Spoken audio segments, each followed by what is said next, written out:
Ferguson still organized where they can support? You have the National Lawyers Guild. They've been doing it with the green hats, but okay. I think, we are now live on YouTube. Going live? Yes. We live, Maoli. What's happening, y'all? This is the Black Man Lab, a wonderful, powerful, inspirational gathering of Black men. This is what we call a sacred space for Black men, but because we are virtual, we welcome our sisters in as well. I'm attorney Maoli Mel Davis, one of the co-founders of Black Man Lab and Let Us Make Man, and we are really excited to have with us a special edition of Black Man Lab. This is in collaboration with the Atlanta Association of Black Journalists, and they will describe this important project that we're engaging in, and then we will start with our regular programming. So with that, I'd like to introduce the president of the Atlanta Association of Black Journalists, Amir Vera. What's going on, everybody? Thanks for having us today, Molly. What we're doing today is part of the National Association of Black Journalists, Black Male Media Project, in which we're trying to change the perception of Black men in media. Obviously, with the news this past week, this is very relevant to what's going on today. So we just have a couple of journalists here today so we can talk about that, how they've gotten into the industry and how we can change that perception.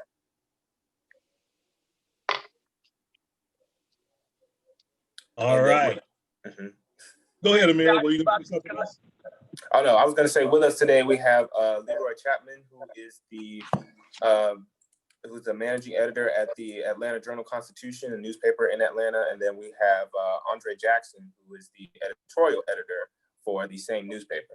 We would have Ryan Young with us today, but he works with CNN with me, and he's doing crowd control at a protest in Chicago right now. So we welcome you, brothers. We thank you, and we are excited again about the opportunity to have this dialogue. We also have joining us as a panelist, Brother Dennis Byron from the Hip Hop Inquirer. I describe this brother as a journalist and activist because of the enlightening work that he's done around a number of police brutality cases. And so in a moment, we'll bring Brother Byron in. But in the meantime, we like to start in our tradition with Professor Jared Grant, co-founder of both Black Man Lab and a member of Let Us Make Man. Professor Grant. Hey, greetings, brothers, and greetings, our audience. Welcome. And we always like to begin with the memory of our ancestors. We like to ask you to look within your own memory of those ancestors that came before us and just give them some honor as we talk about things that they also went through. So right now, just think of some of the great ancestors that we've known from the past and lock them into your mind right now. And as you lock them into your mind, raise up your fists, brothers, and say Ashe. Ashe. Ashe. Ashe. And then, brothers, we want to also remember those who created you. You are here because there were those that actually created you. And we want to hold them in our memory as well. And so hold them in your memory right now. And then hold up your fist, brothers, and say Ashe. Ashe. Ashe. Ashe. Ashe-o, brothers. Thank you. Ashe-o. Ashe. I want to bring Brother Marty in. Brother Marty, my brother from another mother, out of Chicago, but now in the ATL, rocking and rolling with us. Brother Marty, having spent some time in what was called Soul City. I want you all to Google Soul City and a brother by the name of Floyd McKissick, so you can understand Marty's pedigree and his connection to that land. Brother Marty, come on in and let's take it from here. All right. Thanks, Brother Maoli. Appreciate you, man. Welcome, guys, to this space. We're so blessed to have you some experts in the field of journalism, especially the fact that we really appreciate that. I wanted to say that on the front end. Before we continue, though, I want to bring in Brother Fred Parham to get us centered, but then also to talk about some of the different activities that have been going on from us as Black men that we've been doing out in the field during this crazy time. Brother Fred, could you jump in for us? Absolutely. Evening, brothers, evening, Marty, and to the listening audience, brothers and sisters. So it is necessary always for us to get centered. One, so that we are able to receive, and at the same time, plant ourselves firmly in the ground like a tree mentally. And so with that, we're going to take 2 deep breaths on 3. 1, 2, 3. Inhale. 3, 2, 1. Exhale. And in your exhale, focus on why you're on the call. What's your why? Up. 3, 2, 1. Exhale. Once you have your why, let us then begin to, in this moment tonight, listening audience, prepare ourselves to hear the great message from the journalists who have taken out of their time to speak with us. But about the report from this Saturday, brother, I was so proud of the men in Atlanta, the brothers of Let Us Make Band and Black Man Lab and other concerned clergy members, a couple of law enforcement officers, and just members in the community were able to intervene and stop an actual looting or planned effort to hit Camp Creek Marketplace over in East Point. Brothers organized, as I said, and really, brother, we created some shirts that just say we love y'all too much. Love you all too much to allow you to, in some sense, ruin your lives if you're out here destroying property and you are caught and get a felony or worse, injured and then caught. We love you all too much to let you be in the street recklessly out helping young people organize. So many of the conversations we had with the young people who were there, they were attempting to see, some onlookers to see what would happen. And they were in high school, man. They were college students from the various colleges in Atlanta who have everything to gain in the rest of their lives in front of them. And so by us taking action that was not the government, it was just brothers, Black men, fathers, grandfathers, uncles, sons who stood up in the tradition of our long legacy of resistance and stood literally, family, in the sun for 3 hours, not protecting property, but protecting lives. And there's a stark difference there. And so our work at the Target was, to me, in my opinion, tremendous success. No violence, no law enforcement had to touch their weapon. In fact, we were there and we were able to get pizza from Nancy's, who was appreciative of our presence in that area at the Camp Creek Marketplace, and we actually fed the children. And we fed those who came seeking mischief. It turned into a great fellowship. And so that lasting impression that we made there traveled to us to the MLK Center. And by then we were able to, Attorney David was able to talk down police who were poised and staged to basically disrupt a peaceful assembly of young people that was led by a couple of NBA celebrities. And thanks to Attorney Davis and the brothers who were present, we literally formed a line between the officers and the peaceful protesters. And we were able to talk them down and they left. And so as we thought about and reflected on our actions on Saturday, I'm clear, and I hope the listening audience and viewing audience will be clear, that there is strength and power in our community. We are not helpless to create change and make an impact, even in the midst of this unrest and rebellion. Black men have power, and we demonstrated that in a resounding way Saturday, Brother Martin. And keep on the lookout, family, for those "We Love Y'all Too Much" t-shirts, because they will be out again. Yes, sir. And that, Fred, what that is right there is that's leadership to create leaders, right? Yes, sir. Those young men will see things in a different way, and that's what Black Man Lab is all about, man. It's changing the paradigm of what we look at as Black men. The way that we stood up, that you guys stood up, was monumentous in terms of changing what these young brothers will be looking at. So thank you all for doing that work. I wish I had been able to be out there with you. My daughter was graduating that day, so it made it a little rough for me. You were there in But spirit, I really, really appreciate y'all doing that because it's what we need, man. Molly, did you want to jump in? Yeah, I just wanted to jump in real quick. We ready to get the panel started. Thank you, Brother Fred. Thank you for all of the brothers. And I wanted to make sure that everyone knows that it was Attorney Wesley Persons.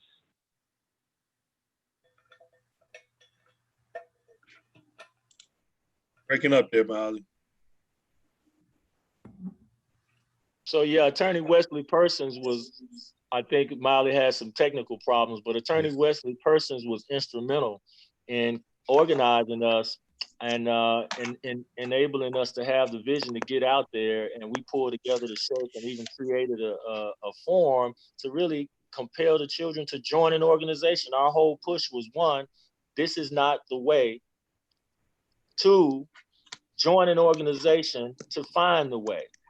And so we handed those out as the day proceeded, and we're prayerful that our Black Man Lab resource email will blow up with calls. And I'm sorry, with emails. Awesome. Thanks again, Brother Fred, for the feedback. And also thanks again for manning the resource center for Black Man Lab, bro. That's what we need. We need our resources for our young Black folks. With that, I want to jump into the panel and be able to ask you guys some questions. Amir and myself are going to kind of bounce back and forth with questions for you guys.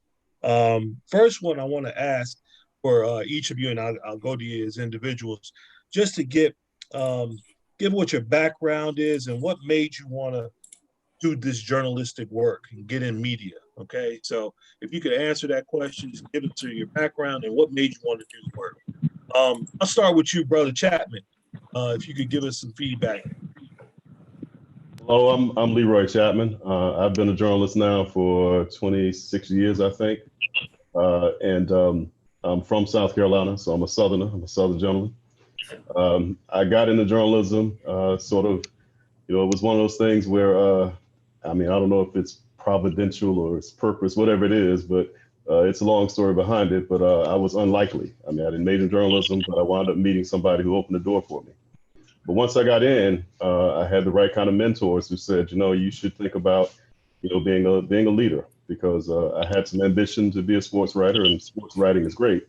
But he said, we need people who are African-American men who can lead in journalism, because, we're the ones who are going to be responsible for making sure that in these big corporate media entities, our voices are needed. We are needed to mentor other Black journalists. We're needed to be a voice to be able to express issues that are specific to our background, to our communities, and to, certainly opening the door to be a connection point with communities sometimes who do not know how to connect with media. So the Black male mentors I had in this business helped me, and now I'm trying to dedicate myself to helping others now that I'm 26 years in the game.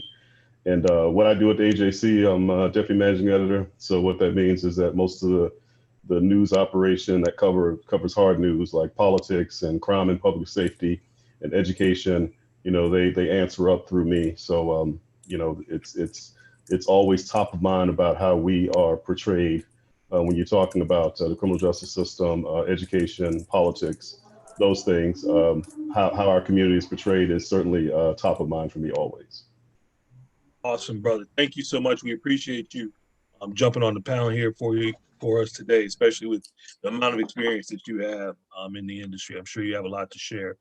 Brother Jackson, you could dive in. Okay, unlike Leroy, I'm not a Southerner. I'm a Midwesterner. I used to tell people I was from St. Louis, Missouri, but now I tell people I grew up 7 miles east of Ferguson because more people, unfortunately, know Ferguson than they do St. Louis. Sure. My path to journalism, well, I don't know of anyone who really has a traditional path in it, but I always loved to write. I loved history. I loved current events, so it seemed a natural career. My high school counselor told me or suggested I study agriculture. Now, again, I'm in the city of St. Louis, Missouri. I'd never seen a farm. So, but they tried to guide me one way. I was always sort of stubborn and went another way and tried to go with my strengths and maximize them. So I was led really into the specifics of media by neighborhood activists, if you will, who had coalesced and built an organization in St. Louis that worked through the Black Journalist Chapter there. And they came to work with the public schools. They had contacts there. Some of the members and stalwarts and founders that we referenced early on in this conversation, they started a program through the St. Louis City Public Schools and a neighborhood group, the Jeff Vanderloo neighborhood, a historically African-American neighborhood, and they built a center where you could study media and get public school credit for it. So they brought in kids from all over the city to do that. So I was one of those. I was actually studying photography then. That's how I got my start in this business as a visual journalist. But I later decided too many editors messed up too many of my pictures. I decided I'd try the word side of it. So I ended up becoming a reporter. And later, sort of like Leroy, I wanted to be in a position, spent years as a reporter covering various I say everything from a Ku Klux Klan rally to a little bit of presidential campaigns here and there. And as I moved into mid-career, I wanted to be in a position to make a difference, to bring my background to bear. Pretty much everybody brings to the media business who they are and what they are. And all of us have a story to tell and a background to tell. And I think it's important that that marketplace be pretty wide. So I moved into the management ranks after some years as a reporter and began to, sort of be in a position to help guide coverage, to be at the table when stories were discussed and assignments made and that sort of thing. I spent a decade as a business reporter. I think at one point there were maybe 6 or 8 African Americans in that position who had the title of assistant managing editor of business in the United States. But I love doing that because essentially this is a capitalist country and an economy, and to be in a position to oversee coverage of that was enjoyable and important. I came to Atlanta from St. Louis. I spent 21 years at the newspaper there. Atlanta's the 5th place I've lived, but I came here to segue to the opinion side of the business. Journalists, traditionally, despite what our detractors say these days, aren't paid to have an opinion. We're paid to keep our opinion out of what we do. We're human beings. Obviously, all of us have opinions and biases, but newspaper opinion sections are the one place that's behind a wall and clearly marked where you can have an opinion. In my job, I usually write the viewpoint of the institution, the editorial board. I oversee op-eds that are printed in the newspaper, and occasionally I use my own voice with my own photograph and title in the newspaper as well. So, but it's a fascinating business, and certainly it's an interesting time to be in it. A challenging time, but there's nothing quite like it. Absolutely, and we'll touch on those interesting times here as we talk through this. Be biased. Right. With that, Brother Byron, we want to get you on. Make sure that you're able to give some of your background. I know you're on short battery, so we want to get you to jump in here. Absolutely, my brother. Yes, 2%, but that's okay. We're gonna try to do it as quick as possible. So I started in media as a photojournalist in the 80s, shooting entertainment photography. Then I went on to I sold my first picture, and that picture landed me a spot with the Source magazine under the leadership of Dave Mays and Raymond Scott of Benzino. When the Source really was doing their thing. Then I moved on to work with Dave Mays again, where he started launch hip hop Hip Hop Weekly magazine, and I was the go-to guy in Atlanta for all, hip hop stories, related stories. And I'm also a freelance producer for a website called TMZ. So I break a lot of the stories in Atlanta. I'm actually the go-to guy in Atlanta for a lot of the biggest stories in Atlanta. I have another company called Hip Hop Inquirer, which I'm the editor-in-chief of, and I have probably about 5 or 6 writers, and I have them spread around the city covering different type of stories. But I think the reason why I got into journalism was I wanted the photos that I took to tell the right story. And obviously as a photojournalist, you have to be able to put some good captions to those stories. And sometimes you send the photos into the editors of some publications, and no, that's not exactly what I really want the photo to represent. So I decided to take control of that part of it, and I made I did pretty good, shooting a lot of images. But I do appreciate you guys bringing me in, being a part of this. This was the last minute, but I will be back real soon. I got about 1% on my phone, so I'm kind of speeding through it. Appreciate you, brother. Thank you so much for being here and sharing some of your experience. I know we might lose you, but hopefully you'll be able to jump back in here.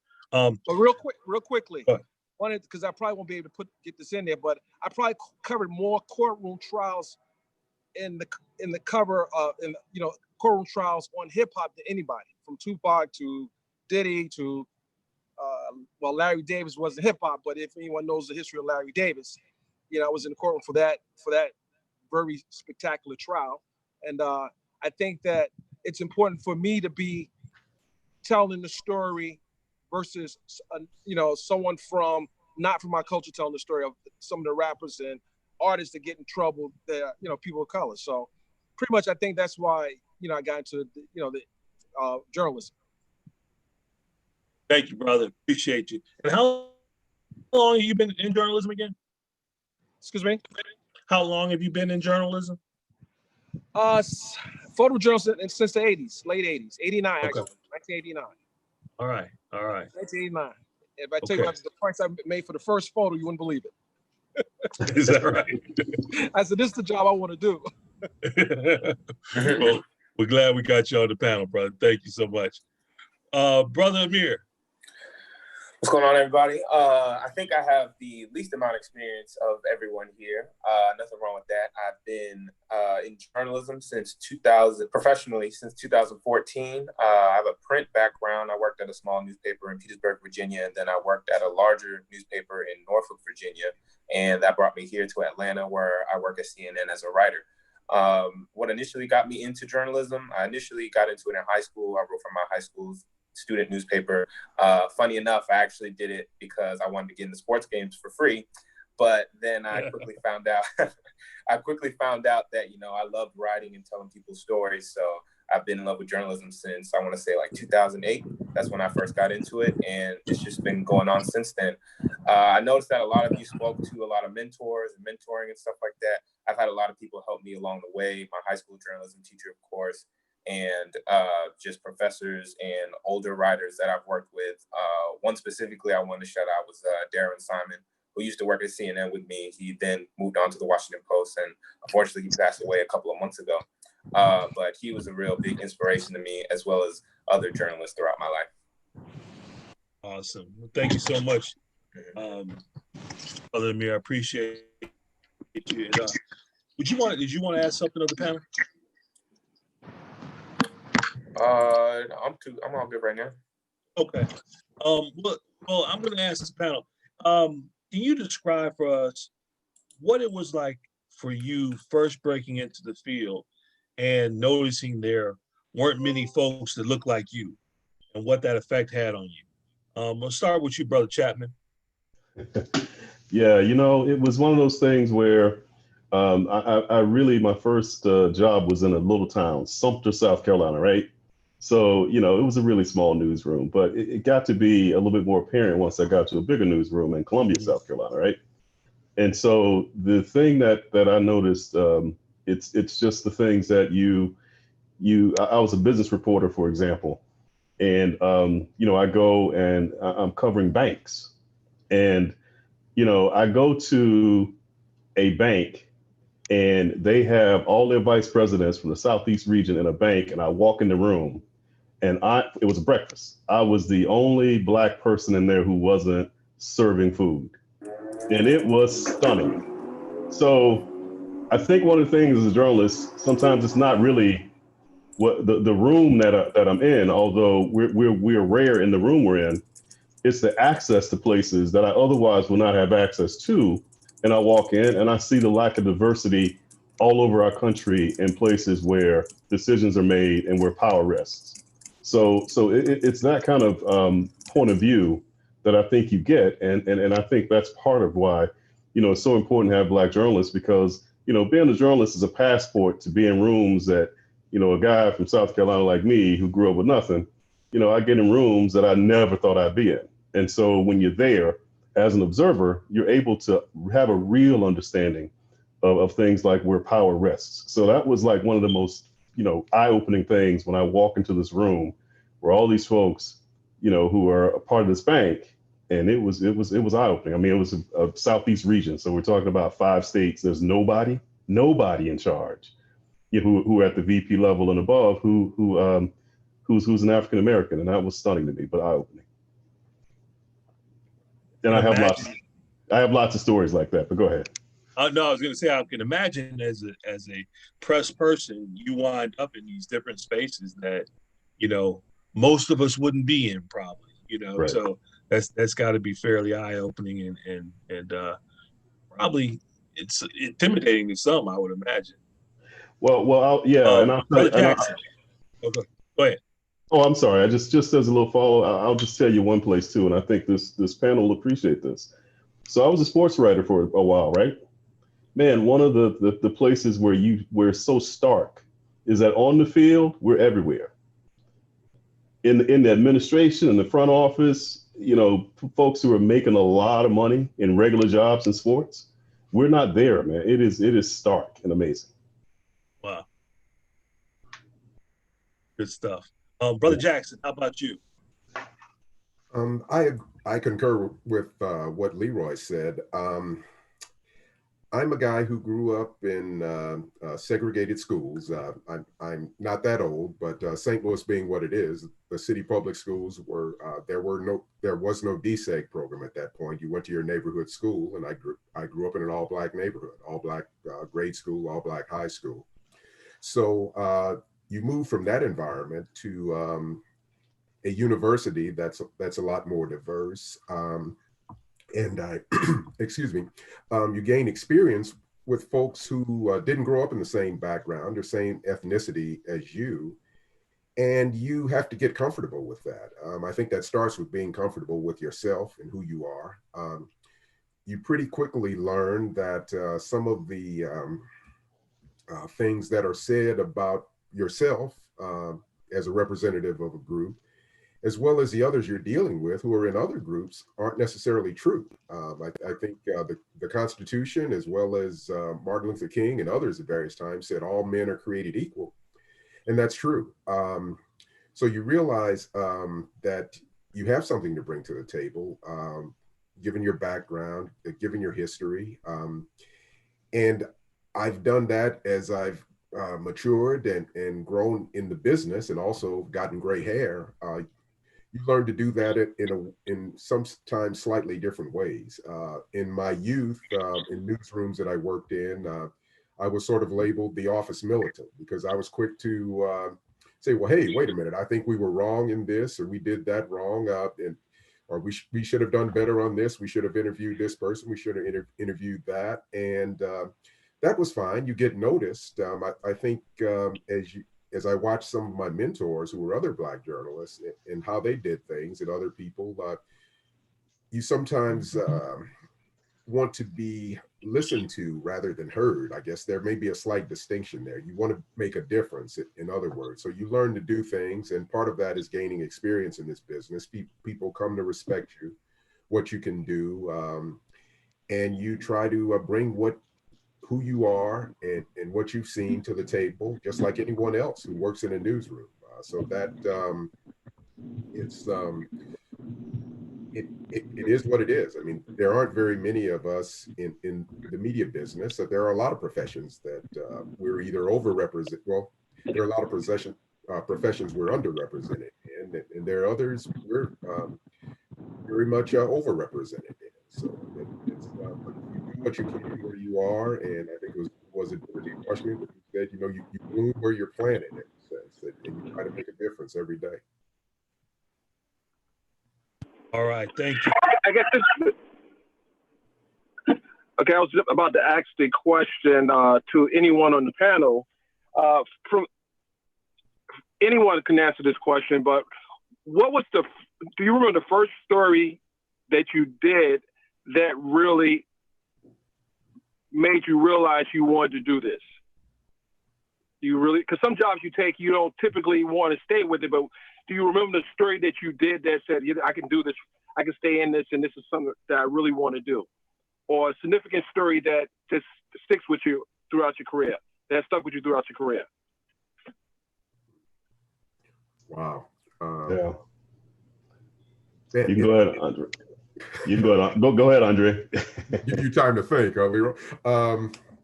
It's hard to single out one. I mean, there is, and I'm showing my age here. I've been in this business. This will be the 36th year. It's hard to beat the thrill of seeing your name show up on a piece of paper etched in ink. That first happened for me with a African-American newspaper in St. Louis. It was the oldest African-American owned business in the state, really. So it's hard to pick out one that really sticks out. I mean, you like to think you do work that makes a difference, and there are a number of examples of that. Some stories you think will make a lot of difference don't.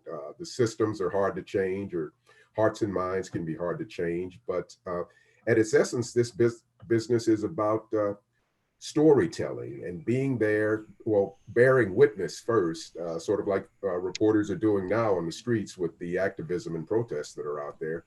And you put it before people. And in my particular end of it, you opine about it. You offer your opinion on it. But for traditional news journalists, I mean, it's our job to just tell those stories. And there's always a rush in that, no matter what medium or what venue there. I mean, you're an eyewitness to history, and you're doing your part to bring that to the world. I'll jump in here. You know, it's funny. The first story I ever got paid for, the guy I had to interview was Chuck D.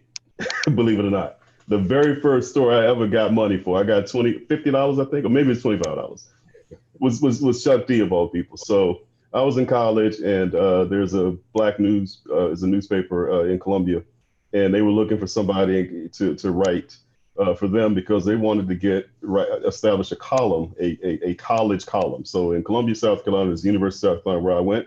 There's Benedict College, mighty HBCU, and then there's Allen University, and then there are a couple of other smaller places. But that's really kind of the nexus in downtown Columbia. So the Black News wanted to cater to them. So I wound up hooking up with them, and they gave me a credential, and I went to a concert, and that's what I did. And wrote a column about it, and I got to interview Chuck D. So from that standpoint, the access to be backstage, to talk, to be there, and it's funny because that Chuck publicly was a headliner, but Queen Latifah was there, and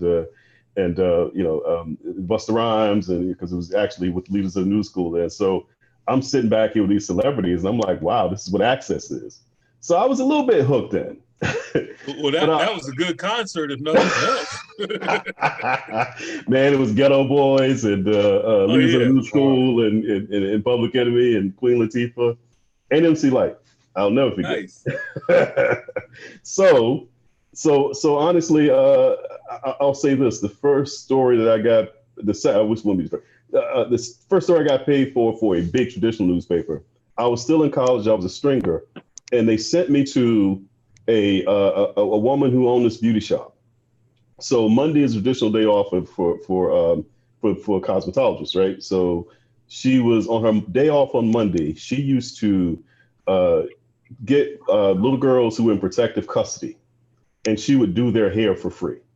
So this is a black woman, and you had these black girls mainly in Columbia, South Carolina, And these were girls who, because they were in protective custody, the folks didn't buy hair care products for Black girls, and they didn't know what to do with their hair. So she dedicated herself to saying, I'm going to do that every Monday. So I went and wrote a story about that. And to see, the impact, because she calls me up, she thanks me, she talks about, how impressed she was with what I'd done. And she just didn't know how impressed I was with her. So being able to tell a great story where you're able to connect with the community that way. And that, again, first time I had a big newspaper article in news, I was really proud of it. So it was easy for me to get hooked. So once I was in it, I was in it. And I hadn't looked back since. I imagine that a story that would be about community, our community, and you're able to translate that story in a way that's effective, and showing the good. I imagine that would be really impactful for you in terms of early on in your career, and now you just want to get more and more and more, right? That's probably yeah. I mean, so when you think about being, I think journalists are pretty well are purpose-driven people. I mean, we think, we want to contribute. I mean, that's why we do it. So it's kind of like a lot of professions where, you have an opportunity to make a difference, and you dedicate yourself to doing it.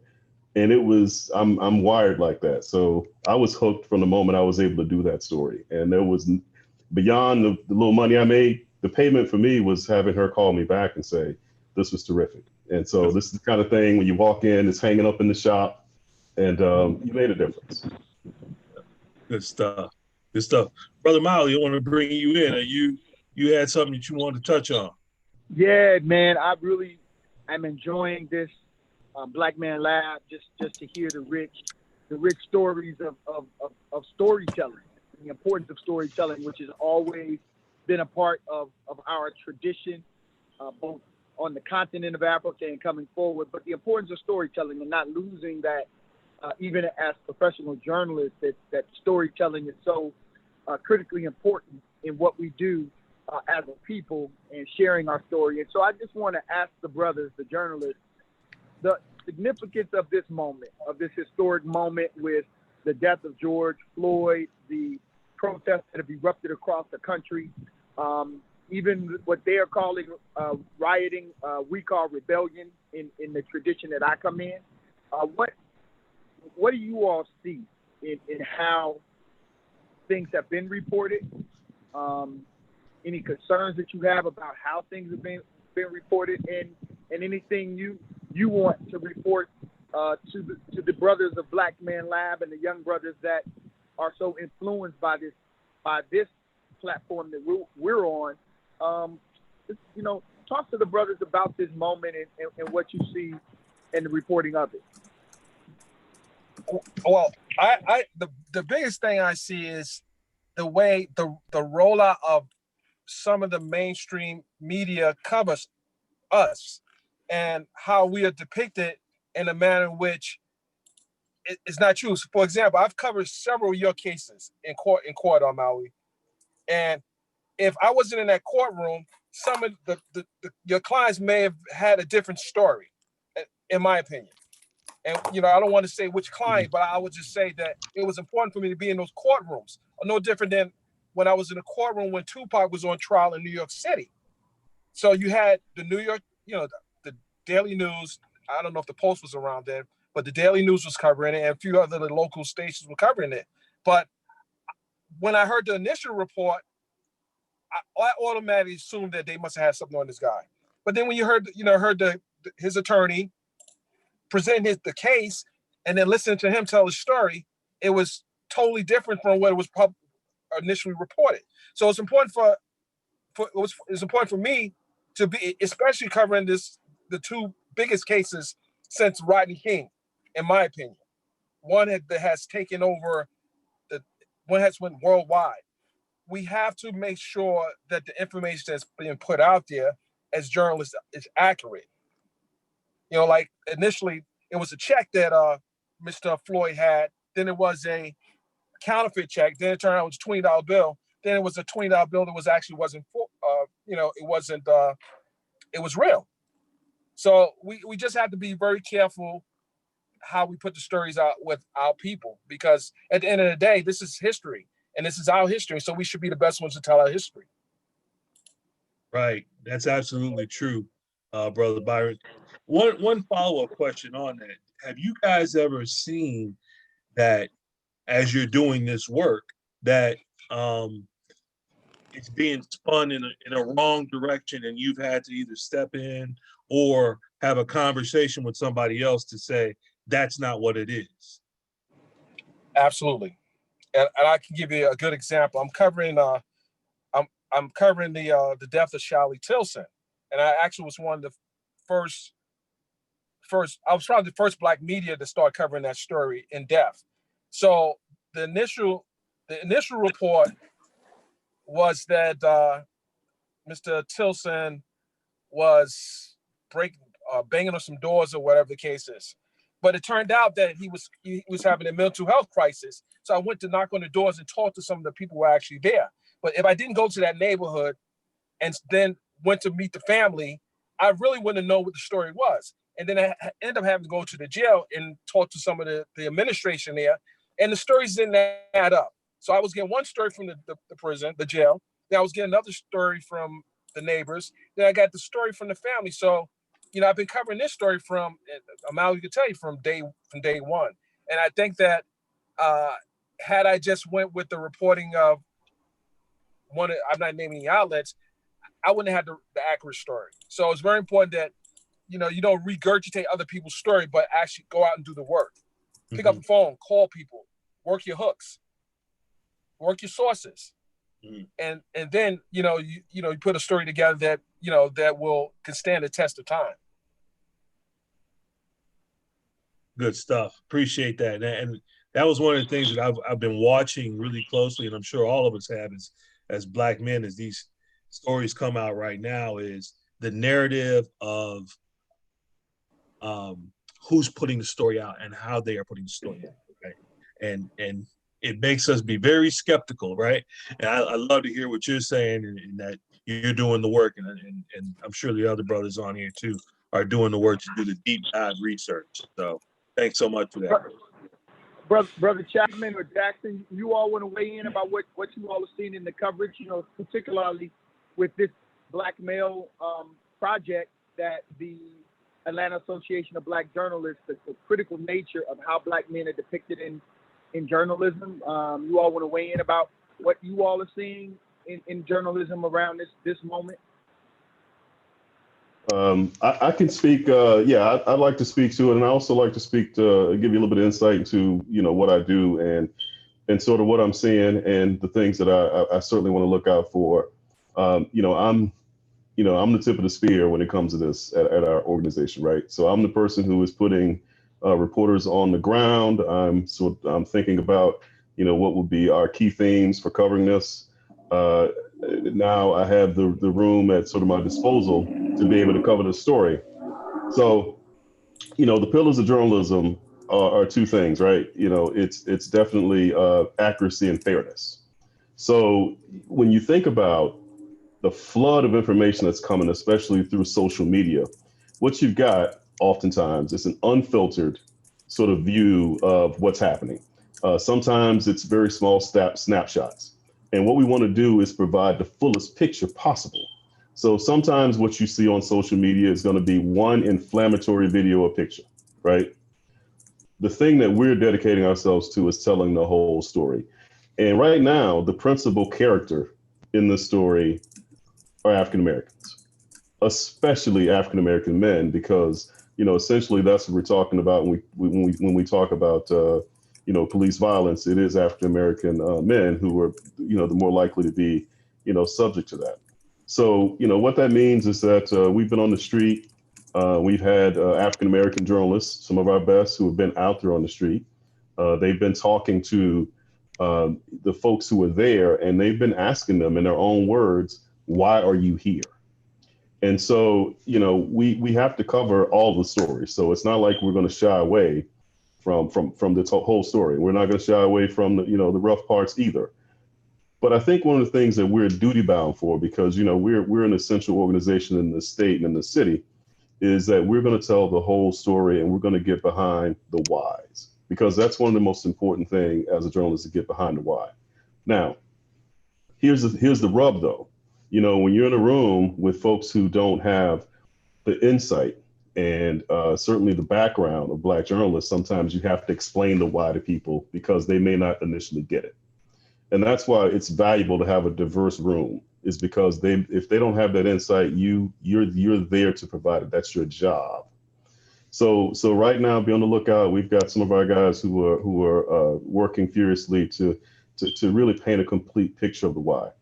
And I'll end with this. The why is a lot of things. Certainly the why is what seems to be the routineness of having Black men who are the victims of police violence. So we know that is part of the why, because when it becomes that routine, everybody feels under threat. I have two boys at my house. One is 21, one is 22. So, you know, they have to exist in a world where they feel under threat. So, and secondly, you know, with this, you know, we've got, we've got to be able to understand the context of all of this too. We've got young people who are out here, and somebody brought this point. Many of those folks out there aren't old enough to have been on the streets in Ferguson, or when, you know, so you know, we're talking about the other big flashpoint in Ferguson. You know, that was 5-6 years ago, and some of these kids who are out here are just 18, you know, 19, so they weren't even old enough to be on the street then. They see the world differently. You know, we're in the middle of a pandemic. You know, their world has been upset already. And so when you think about, you know, the psyche of these kids, they're under a lot of trauma and stress. And so it's up to us to be able to, in full, explain that. So the counter narrative it's just anger, or I want to go loot. That's not the story. And we would be committing journalistic malfeasance if we allowed that to be the story. The story is, of course, all the factors. And we know that they're socioeconomic. We know it's educational. It's about, you know, having a seat at the table and having opportunity and safety, the same promise that other folks have that these folks wanted to. I would, well, I'll say there's an old newsroom joke that if you file a story, you write a story, and both sides are angry over how they were portrayed, you've probably done your job well, because you've kind of gotten both sides, and each side thinks the other side is wrong. So if they're both angry at you, you've probably been pretty fair and pretty balanced in that regard. Now that said, as Leroy said, yeah, there are some things you try to be fair, you try to be accurate. I would add as well that the media business today is more than what's called, much more than what's called the traditional media or the mainstream media. There are so many outlets and so many channels out there that, unlike when I began in this business, when you had your few broadcast stations, you had your few newspapers, you had radio. The audiences out there, you can choose your flavor. You can choose the viewpoint or the reality, in a sense, that you want to accept and listen to. So in the readers and audience that I deal with these days, it's almost as though people can create their own reality. And you didn't see as much of that when I began in this business, because, you know, you had the big three networks, you had CNN that came along later, and you had newspapers that were sort of we used to call ourselves gatekeepers in terms of processing information and disseminating it to people. Now anyone with a cell phone and a voice can do that in a sense, and can get on social media, as Leroy said, and present things that may be factual, they may be down the road, they may have a dose of opinion in there, and it really takes a lot of discernment on the part of the audience to, you know, really discern what's closest to the truth in there. Okay, Matt, on this subject, while we're on the subject, so, you know, you've each spoken to how you feel about journalism and its coverage right now, but throughout each of your respective careers, what have you seen as far as when it comes to the depiction of Black men in media? Like, what have you seen? And to follow that up, what are you doing to change that, either when you're out in the field writing a story or behind the scenes?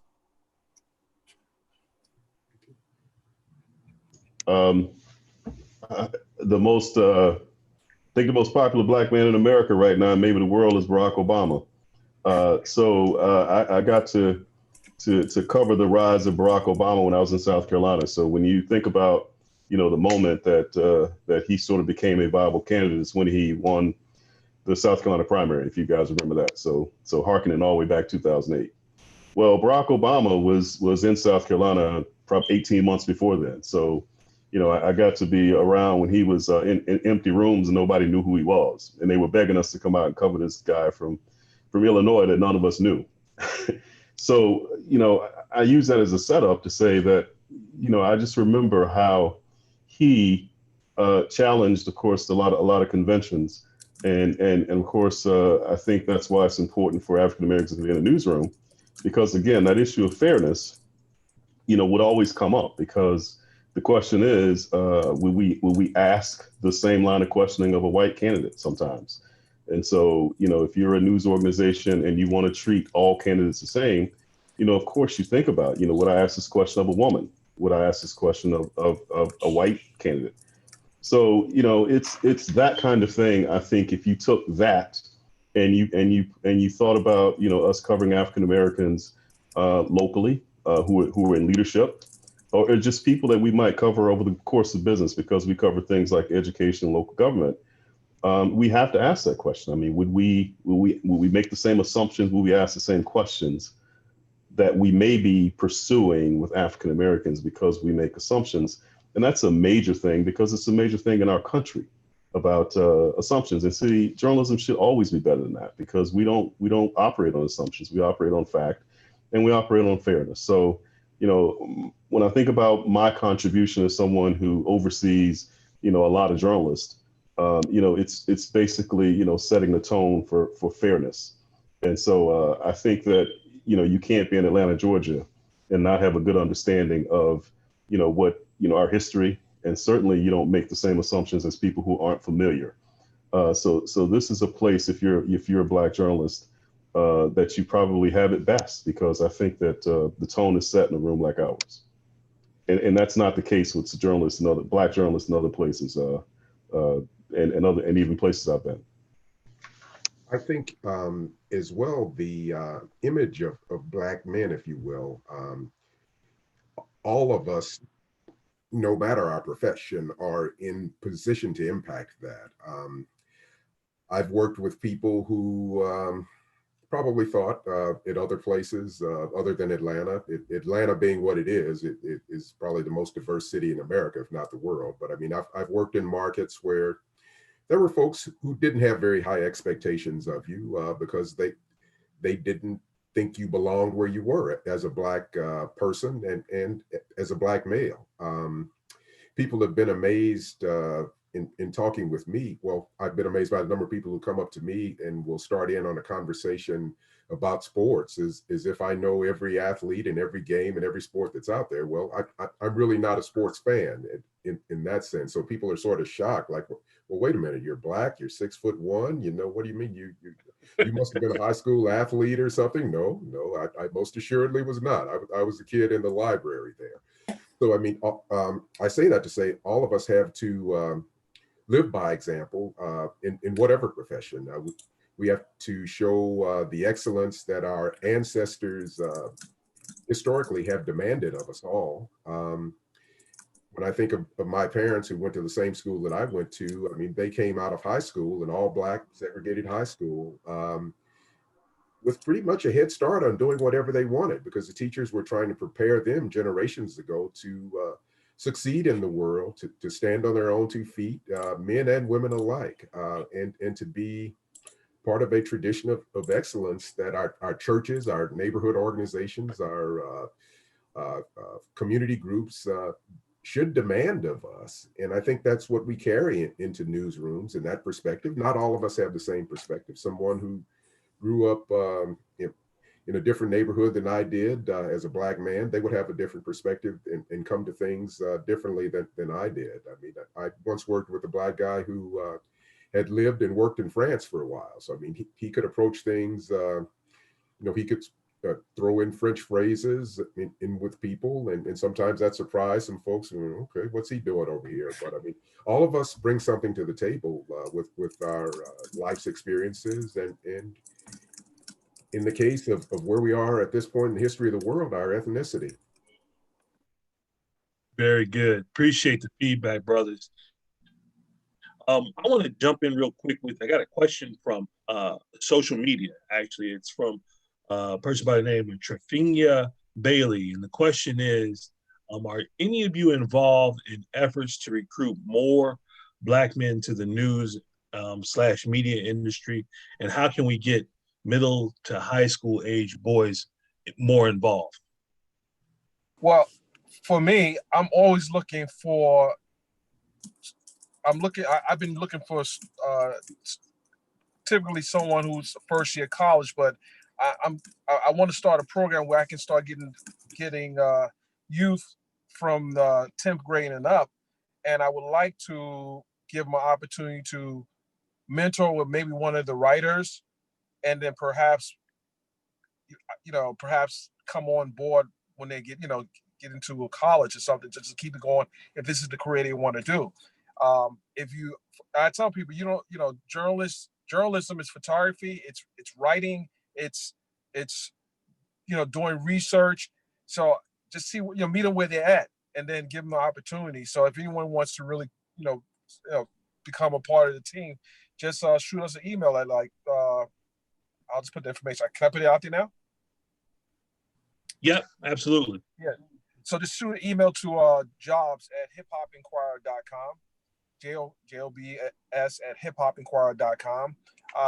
Just write probably a 200-word essay telling me pretty much why do you want to be in journalism, or pretty much covering the culture of hip hop or entertainment. Give me something so I can kind of just, because a lot of people do these, they do these submissions, but typically it may be 2 or 3 sentences, and pretty much you can't really make sense of that because you don't know where to pull from.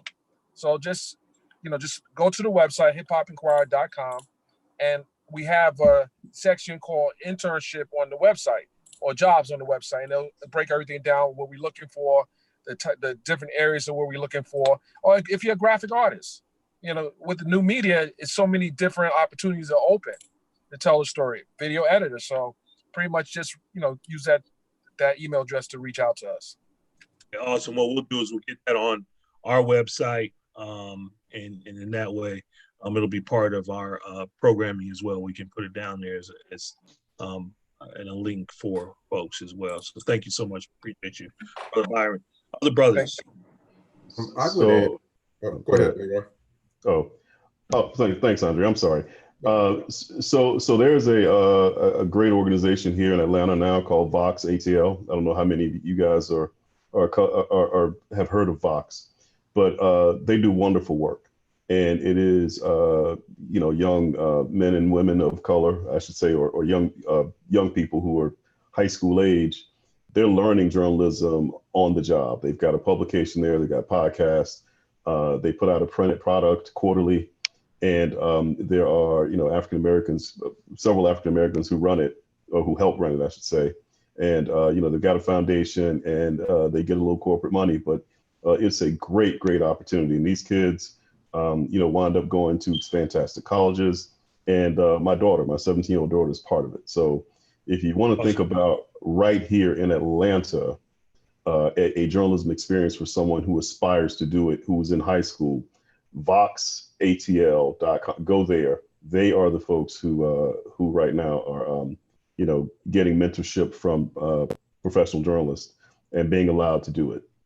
And I'll just say too, just from a professional level, NABJ is instrumental in that, of course. The National Association of Black Journalists is instrumental in being able to place Black journalists in jobs.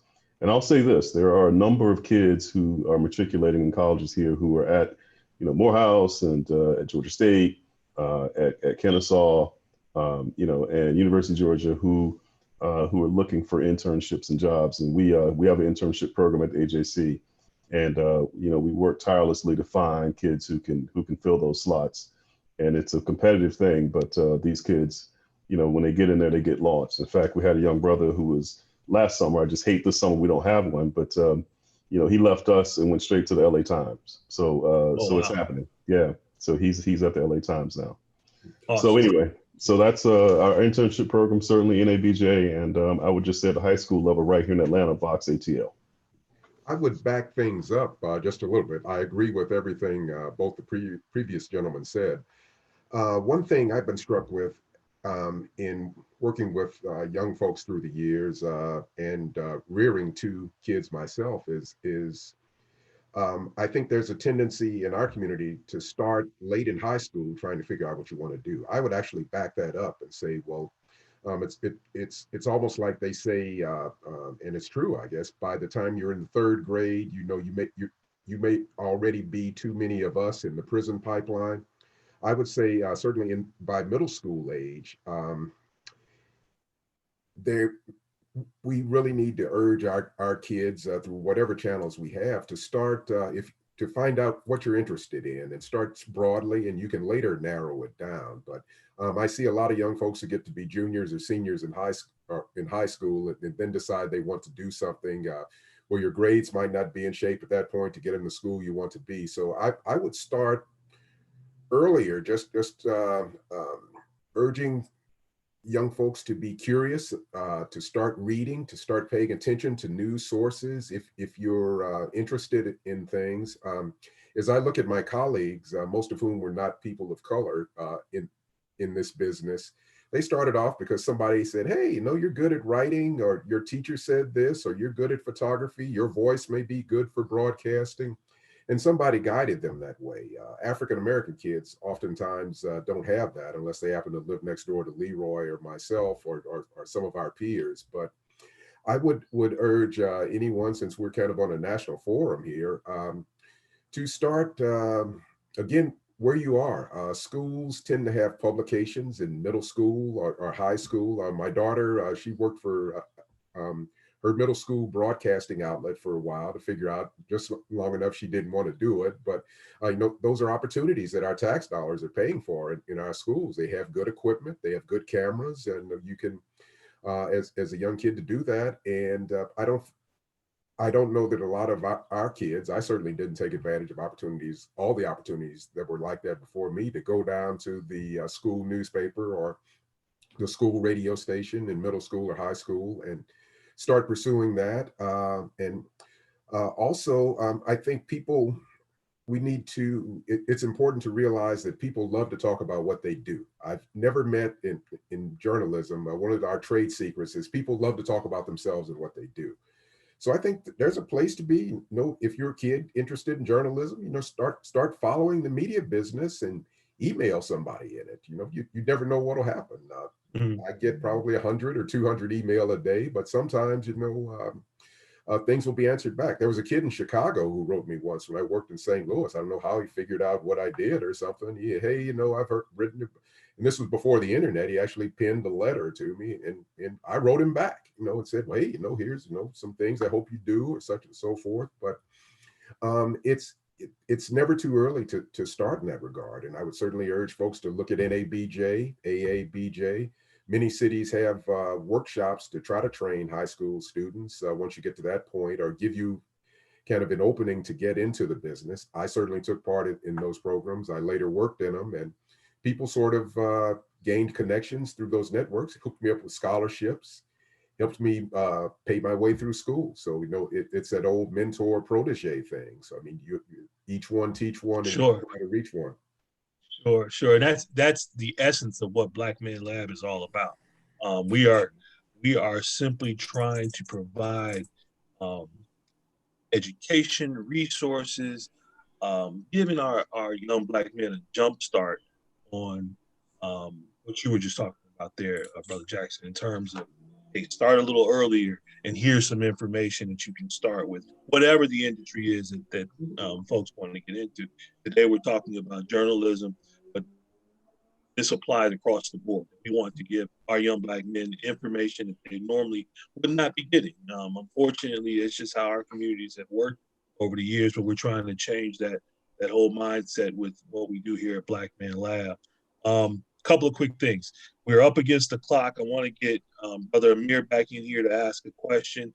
And then after he asks his question and says what he has to say, we have some traditional stuff that we do to close out. And we'll try to, we're supposed to close out at 7:45, but I anticipate that we'll go over a little bit, but we actually started a little later anyway. So Brother Amir, go ahead and jump in. And so the one thing I wanted to add on to what Leroy and Andre said, kids, you know, you can just reach out to people. I've had a lot of college students reach out to me and shadow me in the newsroom, and that's how I've created some great relationships. Some of those students are at Clark Atlanta, Morehouse, and Spelman. So, you know, just reaching out, you never know what could happen, like Andre said. But as far as my last question, we spoke a little bit about how everyone views what's going on in today's climate, but I want to ask it from a journalistic perspective. So with the deaths of Ahmaud Arbery and George Floyd, covering these deaths and events takes a toll on any journalist of any color, but it takes an added toll on Black men because, you know, we're reporting on a lot of Black death. So how do each of you handle covering the continuous news of Black death? Wow. You know, it is, it becomes personal. I mean, you know, it's one of those things where as you see it, as you understand how the world's going to see it, you're not unaffected by it. But you're a professional and you have to do a job. And so you have to, you know, live with it, live through it. But, you know, you got to gird yourself for it. So what that means is, you know, knowing that you're going to probably have a rough few days. And it's been a rough few days. So you know, the problem with that, of course, is that if a rough few days like this begin piling up, you know, it does, you know, cause you to question some things personally. And of course, you, as a journalist, as a professional, you still have to work in regard to your community and your readers. So, you know, you can't let the personal feelings sort of get in the way of the job you got to do. So you figure out a way to have conversations with people that you know, hold in regard, and who can keep your confidences. I think this is the kind of thing, as a Black journalist, you need to have a mentor. So you can have frank conversations to kind of help you talk these things through, so you can continue to do your job and do it in the way that, you know, it's expected. So so that's kind of the way you cope, is that, you know, have someone to talk to, have a mentor.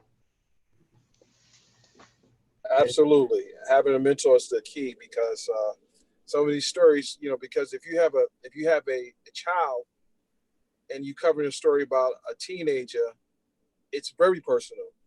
In the case of when I had to cover Trayvon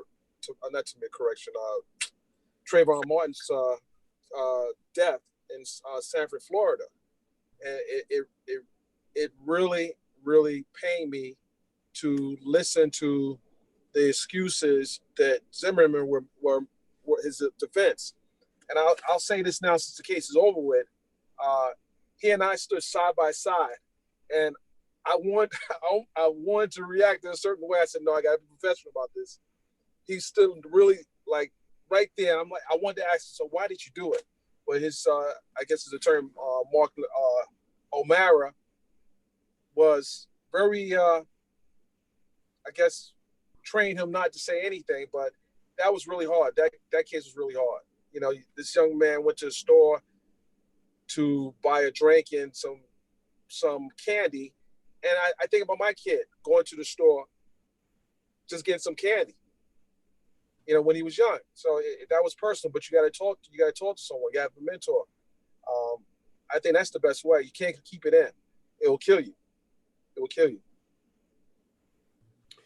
And it is personal. I mean, all of us are Black men. There was a group of brothers that I was emailing over the weekend, and one guy asked, basically, what was your first encounter with the police? And what age were you? And there were 5 guys who on the chain and who responded, and all of us had similar stories. All of us lived to tell about it, but all of us had similar stories about our first encounter that was not pleasant. So that's what we grow up with. That's what we carry around that a lot of people don't understand. As a journalist, we have to be professional and detached. But I mean, on the other hand, we're people also. We live with this. We face this. People had, quote unquote, the talk with me when I was a young man. I've had that talk with my son. I've had it with my daughter because Black women are running into trouble with in some cases with law enforcement these days. And I mean, I realize law enforcement has a very serious and hard job to do. I grew up in a family of law officers who were Black men. So I mean, it's a complex picture, and it just covering it day in day out does put stress on you. But I mean, all of us, we kind of learn to do that and try to deal with it as best we can, be it going for morning jogs or I thank God every morning I wake up that I'm alive to see another day. So a lot of us find different coping mechanisms, positive ones, hopefully, to deal with what we see and what we encounter and hear every day. Thank you so much, brothers, for that feedback. And one of the things that we do here at Black Man Lab every week, and I want to get through this because I think it's important, especially during this time for our young brothers to hear this, is that we always talk about habits, rituals, and disciplines, things that you do that you do on a daily basis that keep you centered, keep you focused, and help you to make it through doing everything that you do on a daily basis. So if you could real quick, you run through and go through what your habits, rituals, and disciplines are that you do each day, because we know that's what builds you. That's what keeps you strong and focused, and it also helps us to let young brothers know that they have to have that as well in any profession that they do. If you give that for us real quick, we'd appreciate it. Brother Byron. Yes. Well, what I've done for the last 25 years is martial arts. So I would probably meditate at least twice a day when I get up in the morning and then when I go to sleep, but before I go to sleep, but then I'll spend time in the gym probably 3 times a week and just spend about 2 hours in the gym and just do what I do. You know, we do something called katas. Is an exercise. It's almost like yoga in a sense where you can just do a bunch of prearranged movements. It's just it's almost just like letting your chi out and then bringing it back in and everything. But that's what I do. I make sure I keep myself fit, especially when you have to carry cameras, big cameras with you. You gotta stay fit. I'm over 50, so I can't play around. I'm over 55, but I guarantee you, I'm in better shape than a lot of 20s and 30s out here. You're far more conscious of it once you get over 50. I'll say that for sure. Oh yeah, absolutely. All right, appreciate you, brother. Thank you so much for sharing, Brother Chapman. So I think in the morning a good thing is just a moment of reflection and prayer. That kind of gets your day, started a little bit where you can think about focus. And I think that I always have a night routine, and night routine certainly is a moment to kind of unload and then to prepare for the next day. And I think that provides a little clarity.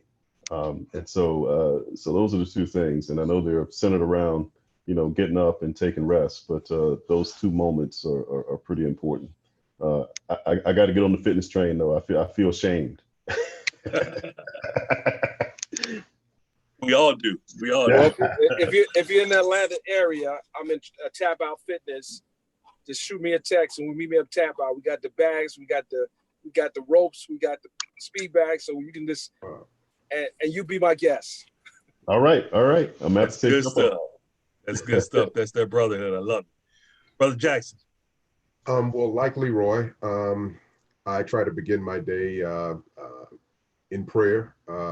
Going to a higher power that can help see you through the world's snares and travails and challenges. So, I give thanks to God for what he has done and what he will do, and that can help keep things in perspective. I also, like Brother Byron, I try to take time every day for physical activity. I'm not running through martial arts katas yet, at least, but I do either walk or spend some time on the cardiac machinery that's otherwise gathering dust in our house. I was going to the gym before the pandemic and actually enjoyed that. I felt better mentally and physically. I look forward to kind of the restrictions being lifted. I can go back and doing that. But I think it is important to kind of keep body and mind together, particularly in unprecedentedly stressful times as we are now enduring, particularly as Black men. So, absolutely, it's important to do something every day. You know, I think that's essential in terms of our physical self. We have to do something every day, and it helps our mental. Brother Amir, how about you? Habits, rituals, and disciplines that you have on a daily basis. I try to spend some time outside. A lot of my job is looking at a TV screen or a phone screen or a computer screen all day. So I try not to get trapped into that. So I like just going outside and either, you know, going for a jog, going for a walk. I live right by a trail, so going outside is very easy for me. But just giving my eyes and, you know, myself that time to just be out in nature and collect my thoughts, especially like with a lot of stuff that's been going on. It was like the question that I asked earlier, you know, part of the way I deal with stuff is just being outside and clearing my mind and, you know, just taking things in, praying, of course. A lot of people brought that up. And so that's usually one of my rituals, just going outside, whether it's running, jogging, walking, or just simply just sitting outside. All right. Thank you so much, Brother Amir. Brothers, as we are up against the clock, I want to close this out. We know that we are byproducts of those that came before us. Right? Our successes, we're standing on the shoulders of all those that stand beside us. There is a ancestor by the name of Injiri Al-Ghani. She was a part of the N'Cobra Pan-Africanist movement, and at the end of every one of their sessions that they had, meetings that they had, she had a tradition that she started called "I am a link in this chain." We have taken that here at the Black Man Lab. We end every session. What we do when we're in our live space, when we're together, and again, I hope to have you guys when we are able to get together in person, have you guys on again. We get together and we link arms, and we do a chant, and what I want to do right now is we want you all to hold your arms up, and if you're out there watching, do the same. This is a tradition that we do to let everybody know that we are still linked together. We do this work together in terms of raising our community. So what I'm going to do is I'm going to ask Brother Fred to come in and lead us in I am a link in this chain. All right, brothers. I'm a link in this chain. I'm a link in this chain. And it won't break here. And it won't break here. I am a link in this chain. I am a link in this chain. And it won't break here. And it won't break here. We are links in this chain. We are links in this chain. And it won't break here. And it won't break here. Ashe. Thank you, brother. Again, thank you. Appreciate you. And we hope to have you on when we are doing one of our live sessions in the near future, whenever that is, that we are able to get back together, the fellowship together with the Black Man Lab.